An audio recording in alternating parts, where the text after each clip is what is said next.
Bilirsinizmi ki, kitab oxumaq beyninizin strukturunu fiziki olaraq dəyişir. Mütaliə sadəcə bir hobbi deyil, o beynin neyronal təkrar emalıdır. İnsan beynində anadan gəlmə oxu mərkəzi yoxdur. Biz mütaliə edərkən beynimiz obyektləri tanıyan sahələri yenidən proqramlaşdıraraq tamamilə yeni və mürəkkəb neyron şəbəkələri qurur. Bu proses bizi manipulyasiyalara qarşı qoruyur.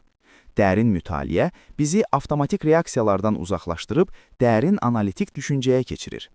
Bu bacarıq yalan xəbərləri və dezinformasiyaları süzgəcdən keçirmək üçün ən güclü bioloji qalxanımızdır. Bədii ədəbiyyat isə sanki bir sosial simulyatordur. Qəhrəmanların hisslərini yaşamaq, beynimizdə başqalarının niyyətlərini anlamaq bacarığını gücləndirir. Sağlamlıq tərəfi isə daha heyrətamizdir. Cəmi 6 dəqiqə mütaliə stres səviyyəsini 68% azaldır.